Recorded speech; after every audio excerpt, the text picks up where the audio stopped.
Hello दोस्तों, मैं ओम शर्मा आप सभी का स्वागत करता हूं हमारे YouTube channel the Avon study पर। तो आज क्या इंपॉर्टेंट टॉपिक है। पीएम मोदी ने एक सीक्रेट मैसेज भेजा था किसको, इजराइल को, वो भी ड्यूरिंग रमजान। अब रमजान हो या रमजान हो, बात एक ही होती है, क्योंकि भारत के अंदर क्या बोलते थे, रमजान, लेकिन मिडिल ईस्ट एरिया में क्या बोल दिया जाता है, इसको रमजान बोल दिया जाता है। तो एक एक करके बताएंगे सारी की सारी खबर आप लोगों को। तो उससे पहले एक इंपॉर्टेंट, ये हमारा टेलीग्राम है, ये उसका स्कैन कोड है, आप इसको स्कैन करके भी हमारे टेलीग्राम लिंक से जुड़ सकते हो। डिस्क्रिप्शन में भी दिया होता है, आप वहां से भी लिंक से जुड़ सकते हो। तो चलते हैं अपने टॉपिक पर। तो देखते हैं। तो बड़े बड़े न्यूज़पेपर में इसको कवर किया गया था, इंडिया टुडे हो, मिंट हो या एबीपी न्यूज हो, सभी में कवर किया गया था कि पीएम मोदी ने गाजा के लिए एक मैसेज भेजा था, sent envoy to Israel during Ramzan to stop bombing, मतलब वहां पे युद्ध को रमजान के दिनों में रोक दिया जाए। और ये मिंट में भी छापा हुआ है, ये एबीपी न्यूज में भी छापा हुआ है। ज्यादा पुरानी नहीं, लगभग 24 घंटे के आसपास की ये खबर है। लेकिन पीएम मोदी ने इसका खुलासा अब किया है। लेकिन भेजा कब था, ये मैसेज ये मार्च में भेजा था, लेकिन खुलासा कब किया है इन्होंने, अभी रिसेंटली ही किया है, इलेक्शन के दिनों में। तो चलते हैं आगे।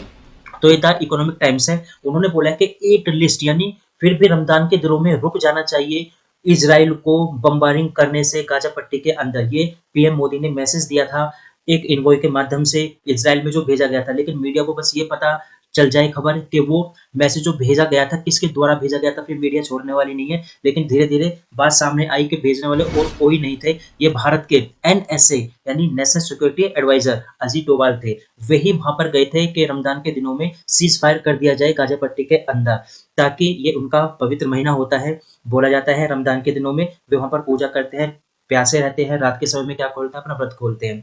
तो आगे चलते हैं। लेकिन क्या हुआ, ये इजराइल को भारत ने ही नहीं, ये बहुत सारे देशों ने भी ये बात बोला था। देख सकते हो ये गाजा पट्टी है और ये है रफा बॉर्डर। ध्यान देना, ये इंपोर्टेंट है, रफा बॉर्डर पक्का कहीं ना कहीं पूछा जाएगा कि रफा बॉर्डर कहाँ पर है। तो ये गाजा पट्टी और मिस्र का जो बॉर्डर है, वहां पर ये रफा बॉर्डर है। तो यहाँ पर बोला गया था कि इजराइल को इस समय यहाँ पर युद्ध रोक देना चाहिए, क्योंकि यहाँ पर यूएन काउंसिलिंग ने भी रेजोल्यूशन पास किया था। आगे आप लोगों को बताएंगे कि रमजान के दिनों में ये रोका जाना चाहिए। लेकिन क्या हुआ, इजराइल किसी की भी नहीं सुना, किसी की भी नहीं माना। ये ट्विटर पे भी काफी ज्यादा वायरल हुआ था कि अजय डोभाल वहां पर गए थे, वहां पर उनसे रिक्वेस्ट की गई थी इजराइल के पीएम से, नेतन्याहू जी से, लेकिन वे कोई नहीं माना। लेकिन भारत ने फिर भी कोशिश की। पीएम मोदी ने बोला कि भारत से जो बना उन्होंने किया, लेकिन इजराइल किसी की भी नहीं सुना। भारत तो दूर की बात है, उन्होंने किसी भी देश की नहीं सुनी। हालांकि जो अमेरिका के राष्ट्रपति है, उन्होंने भी ये बात बोल दी थी, उनको थ्रेट दे दिया था इजराइल को कि वो जितने भी हथियार हैं पूरा का पूरा जखीरा रोक देंगे, इजराइल को नहीं देंगे। ये बहुत ही निराशाजनक है कि इजराइल किसी की नहीं सुन रहा। हालांकि अमेरिका तो इजराइल का बहुत पुराना और अच्छा दोस्त है, उसकी तक नहीं मानी।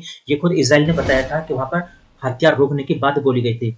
और जियो बाइडन क्या कहते हैं कि बहुत ही डेंजर है कि यदि इजराइल ने गाजा के अंदर कि यदि इजराइल ने गाजा के अंदर सीज फायर नहीं किया, तो वो भी रमजान के दिनों तक। अब आप सोच सकते हो, अमेरिका ने भी यहाँ पे रिक्वेस्ट की थी, मतलब थ्रेट भी दिया था इजराइल को। भारत ने भी बोल दिया है, भारत छोड़ो, रसिया ने भी इसके ऊपर कंसर्न किया था मुस्लिमों के लिए कि रमजान के दिनों में, क्योंकि रमजान के दिनों में क्या होता है, उनका पवित्र महीना होता है। और जेरूसलम तो वैसे भी बहुत पवित्र स्थान माना जाता है, होली प्लेस माना जाता है मुस्लिमों के लिए। तो वहां पर बोला था कि अभी ये युद्ध रोक दिया जाना चाहिए, लेकिन इजराइल ने नहीं सुनी। आगे चलते हैं। तो गाजा के लिए यूएन, आप जान सकते हो यूएन बहुत बड़ी संस्था है, यूएनओ, जो जिसमें क्या होता है, फाइव स्थायी देश होते हैं और 15 अस्थायी अस्थायी देश होते हैं। ठीक है। तो इनके पास क्या होते हैं, 5 स्थायी देशों के पास ये वीटो पावर होती है, वीटो पावर। उन्होंने भी वहां पर एक रिजोल्यूशन पास किया था, डिमांड की थी कि जल्द ही सीज फायर कर दिया जाए रमजान के दिनों के अंदर। लेकिन इजराइल कहाँ किसकी सुनने वाला है, इजराइल ने नहीं सुनी किसी की। इजराइल कंटिन्यू युद्ध करता रहा फिलिस्तीन के खिलाफ। उन्होंने साफ साफ बोला था कि वे जब तक चैन से नहीं बैठेंगे, जब तक वे हमास को पूरी तरह से खत्म ना कर दे। क्योंकि गाजा पट्टी के अंदर क्या था, बहुत सारे लोग रहते हैं, लेकिन इजराइल का कहना था जो हमासी आतंकवादी है वो गाजा पट्टी के अंदर छिप गए हैं। जो वहां पे लोग रहते हैं उनके आसपास रह रहे हैं, वहां पे छुपे हुए हैं। और छुपे हुए के साथ साथ जब आतंकवादियों को मारेंगे, तो जाहिर सी बात है जो निर्दोष लोग हैं वहां पर, वे भी मारे जाएंगे, उनको भी भुगतना पड़ेगा इन आतंकवादियों की वजह से। लेकिन इजराइल ने किसी की नहीं सुनी, इजराइल कंटिन्यू वहां पर युद्ध कर रहा है। तो हमारा टॉपिक यहीं तक था। आप लोग कैसा लगा जरूर बताना। Thank you.